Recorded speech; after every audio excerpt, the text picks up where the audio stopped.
저는 올해 64, 평범한 주부입니다.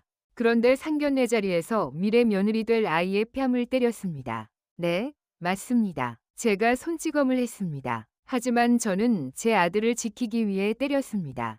그리고 며칠 뒤 제 아들을 무너뜨리려 했던 충격적인 진실을 알게 되었습니다. 제 이야기를 끝까지 들어보시면 누가 정말 잘못한 사람인지 분명하게 보일 겁니다. 저는 남편과 30년 넘게 조용히 살아온 사람입니다. 외아들을 정성껏 키웠고 그 아들이 올해 35이 되어 결혼을 하겠다며 3년 사귄 여자친구와 상견례 자리를 잡았습니다. 상견례 당일 우리는 서울의 한 고급 한정식집에서 마주 앉았습니다. 그런데 여자 쪽 가족은 첫인상부터 이상하리만큼 자신만만하고 우월감이 느껴졌습니다. 여자친구 미선이는 화려한 외모와 도시적인 말투를 가진 아이였습니다. 문제는 그 다음부터였습니다. 식사 30분쯤 지나자 미선의 아버지가 말했습니다. 우리 딸 전 남편이 재산 좀 남겨줘서 강남에 60평 아파트 있습니다. 이혼은 했지만 애는 없으니 깨끗한 몸이에요. 그리고 이어서 이렇게 말했습니다. 전 사위는 대기업 임원이었는데 그쪽 아드님은 뭐 하시죠? 저는 귀를 의심했습니다. 제 아들을 사람으로 보는 게 아니라 상품 비교하듯 말하고 있었습니다. 저는 아들을 바라봤습니다. 그런데 아들이 태연하게 말했습니다. 아, 엄마, 미선이 이혼한 거 말 안 했나?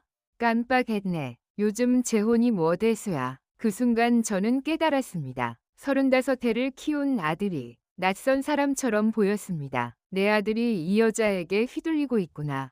그러자 미선의 어머니가 말했습니다. 우리 딸이 전 시댁에서 고생 좀 했죠.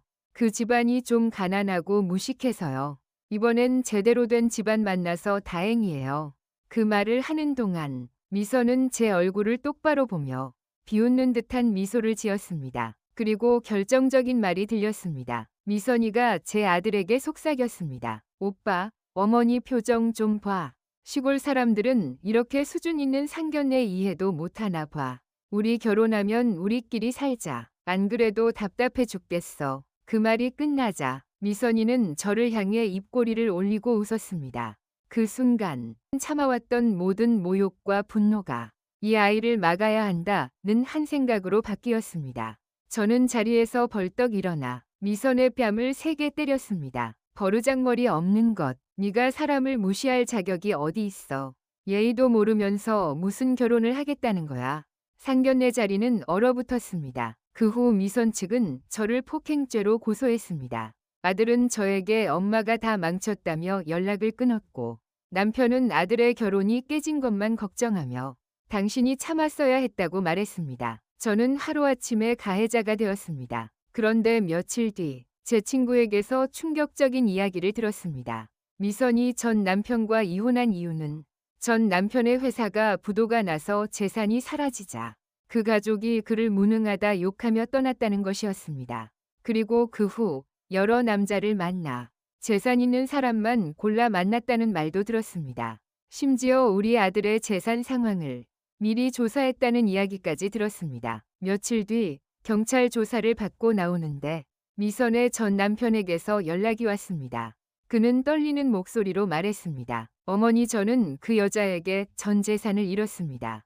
그 부모들은 저를 무능하다고 욕했습니다.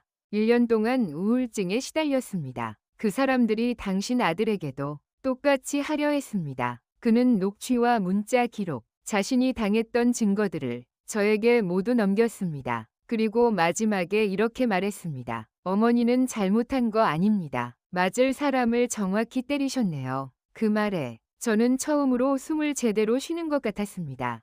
결국 미선 측은 사실관계가 바뀌었다며 고소를 취하했습니다. 사과는 단 한마디도 없었습니다.